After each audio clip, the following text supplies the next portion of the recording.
palms up. That's going to be day one. Your first exercise is a bicep curl. Palms up. You're going to start at your legs, your quads, and you're going to come up and down. Now what you don't want to do is swing. You want it to be a controlled movement. All the way to the shoulder and then all the way back down. So that first set, you're going to do 30 reps. So you're just going to count to 30. Once you have those 30 reps done, you're going to go to exercise 2, which is a hammer curl. So we're still working on a bicep, but it's just a little bit different head of the bicep. So you're going to be here like a hammer. Again, you're going to bring it all the way to the shoulder and then back to the side of your legs, right here. So what you don't want to do is you don't want to swing. You really want to control it going up and down. So hammer curls, again, you're going to do 30 reps. So after you do the 30, you're going to go on to exercise 3, which is alternating front raise. So what that means, you're just going to alternate right and left, so you're not doing them both together. So you start in front of that leg, that quad. You're going to go right and left. What I always like to say, it's almost like you're bringing it up so you can look down the barrel of your gun. So again, you're not swinging, you're not moving the torso, it's all in the arms, it's all controlled. So I kind of call it a push-pull because you're kind of resisting it with a push. So these are alternating front raises. 15, so 15 each, 30 total, because you're alternating. So then you're going to come to side raises. You're going to start at the side, bring it to the shoulder, right and left. Now this one's a little bit trickier. That side delt is a little bit of a smaller muscle, a little more challenging of a lever. So try not to roll the wrist. Keep them strong and try not to lean. So you'll do 15 again. So you're going to go back through those same 4 exercises on day 1. So you've got that palm up, bicep curl. Your second set is going to be 25 reps. Now, if you're getting to the point where you're really tired, you can still do alternating on the bicep curl. So whatever you can do to finish those last reps. So then your second set of hammer curls. Same thing, if you're tired, alternate, but do not swing. Do not swing. Then you're going to have those front and side raises. So you got your side raises, front raises. 10 on the side raises. 10 each on each side. And then your second set of the front raises will be 12. So then you'll go through that. That's your day 1. Day 2. We're going to start off with a shoulder press. So this is why I kind of recommend going a little lower. Not everybody's shoulders are strong. So what you don't want to do is have the elbows down. It's not going to hurt anything if you have the elbows down, but you're going to work a little bit more of your back than your arms here. So if you do get tired, you can always bring it down and reach. But what I want you to think about doing, you're going to be at a goal post. So it's like that letter L that you have. You're going to have a loose grip on your fingers. You're not squeezing that weight ever. From here, you're going to reach up and tap, pull down. Nice and easy. Now I'm keeping my loose grip. And if you can, look in the mirror at your form. You don't want to have rolling wrists. You want to be nice and easy.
is a front controlled swing. So you're gonna have thumbs up. It's almost like you're doing a hammer curl. So you're starting here. Now instead of curling, bending the elbow, you're gonna swing the weight, come down. But what we're not doing is swinging momentum. You wanna come to the shoulder and down. So when you come down, you're really using those triceps to resist it coming down. Now if you have to, you can alternate right and left. Like I always say, find some sort of a modification, or drop your weights down to a little lower weight, or if you can't get through the full 25, do the best you can and then come back and finish up. So that's all 4 exercises on the second day. Now your second set will be the same thing. You're gonna go back to those shoulder presses with a loose grip, and you're gonna have 10 over the head.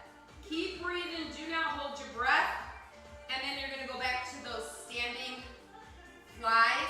So you're not doing an elbow delt fly, you're doing a big wide fly. So your second set is gonna be 20 here.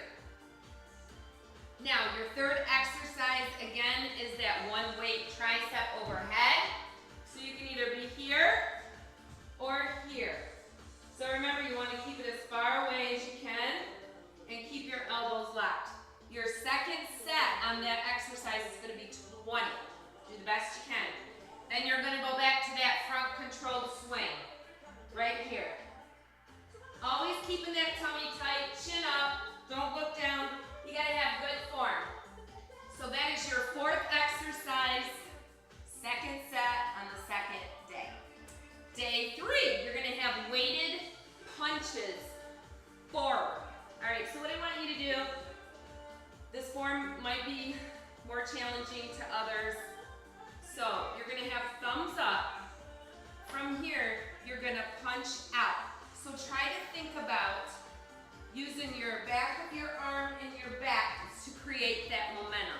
So you start with thumbs up and you come with a thumb out. So it's kind of a twist punch.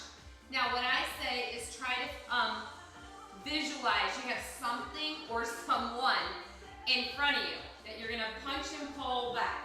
So eventually you'll get strong enough to where you can punch and pull with that twist. So your first exercise on that day 3 is a 1-minute weighted alternating forward punch that I just showed you.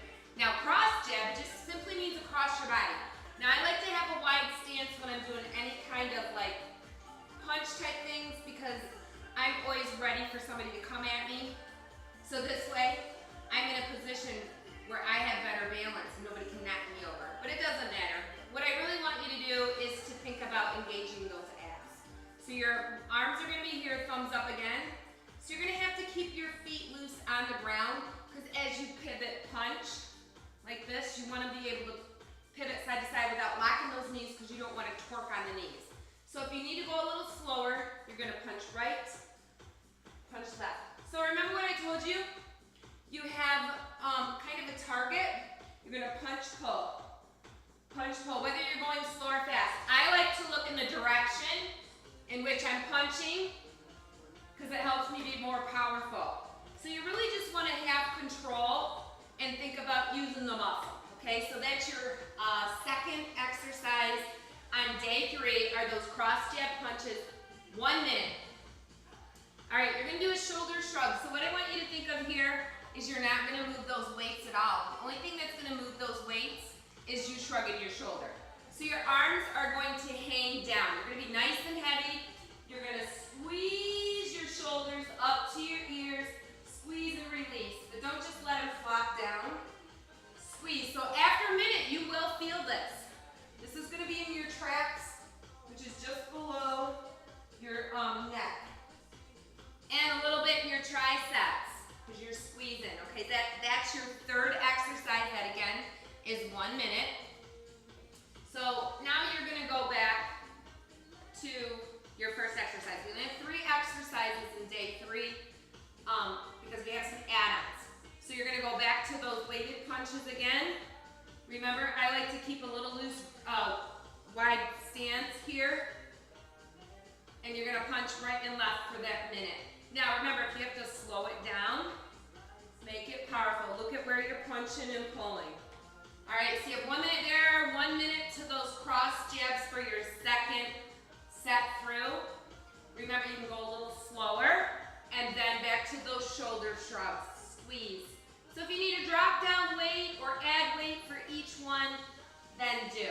Now your add-ons for these are gonna be a high plank to a push-up. And you're gonna do as many as you can in a minute. So what that is you're gonna be in a high plank here. So you're gonna wanna check yourself. The one thing you do not wanna do is hanging down. It's too hard on your back. Now if you are up here, that's not gonna hurt anything. It's just gonna take a little bit of pressure off your back. But I really want you to have good form here. So you're gonna come down, release the hands, come back up. Release, come back up. So you're gonna do this for a minute. And you will feel it. It's just like doing regular push-ups, having to push your own body up and down. Plus it's gonna work your core. So you're gonna do as many as you can for 1 minute. Now if you want, you can do 2 sets through that. You can add it in with those exercises for that day 3. On to day 4. We're gonna do some dips. You can either do dips off a chair or dips off a bench. I have a bench here and I actually happen to have it a little high for my last class. So I'm just gonna kind of move it over here so you can see a little bit. I'm gonna give you an alternative. Now, if you remember, we did those 1-arm triceps, either this way or this way. That would be your alternative to the dips. So, what you wanna remember with the dips is make sure when you sit that your fingers are right next to your hips and your fingertips are pointing down. Now I'm gonna have to push this back because I have to walk out eventually. So your first set is gonna be 20 to 30 dips. That might not be accomplishable at first, but I really want you to push towards this because this is like really good strength. Now with this, I don't want you to I don't want you to think about getting your butt down, moving your butt down and out. I want you to think about bending at the elbow to get your butt low. So I'm going to just kind of hover off the bench and using my elbow, I'm going to bend at the elbow, touch my butt and come back down. But I want to come up to tempo. So I don't want my elbows to go out like this. I want them to go behind me. So my feet, you can either be flat, you can be on your heels, and you're gonna do 30. So you're not doing this, you're not doing hip thrusts, bending at the elbow. Now, a progression on this, if you get really good at this and you feel you need to get a challenge, you can alternate dipping with 1 arm and 1 leg. Now that's an advanced move, but that's something to think about. So after you do your 20 to 30, you're gonna do a plank salute. So we're still working those arms. So remember that high plank we were in? I'm just gonna turn this way so you can see me. Remember, you want good form. You don't want your booty up. Definitely don't want your booty down.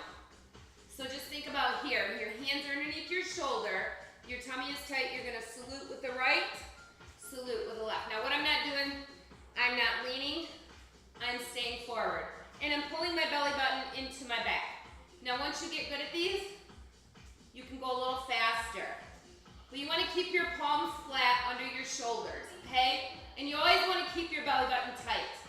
So you're going to do 15 to 20 plank salutes. All right, so this is kind of really important to shake out your arms. You're going to do 15 or 20 jumping jacks. So do the best you can. You really want to move those arms to shake them out. Now, if it's hard for you to do the jumps, you can tap right and left. That's what I tell all my people to do. Just get those arms going. This is going to get that lactic acid moving. All right, so about 15 or 20 jumping jacks. We can even go a minute. That will help. So now we're going to go into some lying down exercises. So grab your weights. This is where you can probably graduate to a little higher. So what I tell everybody, if you're not on the floor, if you're on a bench, you definitely do not want your neck or head hanging over. So always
to the floor, depending on how tall your chair is. But really think about moving those elbows back, and remember, you can progress. If you get a little more advanced, you can even go fast. All right, so there's your dips. Remember the plank salutes? You're gonna come back to those. Try to keep a wide stance in your legs when you do these. You're gonna salute, and we're not gonna teeter side to side. And then as you advance, you go a little higher or faster, but you wanna keep that core tight. All right, and then you're gonna go back to some more 20 jumping jacks, getting those arms up really, really, really, really high. All right, then you're gonna come back. Your second set of flies. Neck is supported, loose grip. You're in front of the chest, and you're going down as far as you can. Now I just bring my knees up, because I like to keep my back flat. It's up to you. I mean, I can still keep my back flat here. You have 20 flies. And then you're gonna have presses, same thing. You're gonna have 20. And those are your day, 4 days, arm workout, 2 sets through. Make sure you do a good warm-up. Remember the warm-ups. You can do big arm circles. You can do jumping jacks, crisscrosses. And then when you're done with your workout, make sure you do nice, deep stretches. Whatever you can do. There's this bicep. Lengthens the bicep. Think about the muscle that you're using. You can give yourself hugs in the front. You can lean over, pull on those arms. We did a lot of shoulders and triceps. This is a good one. Kind of like you're patting yourself on the back. Whatever you can do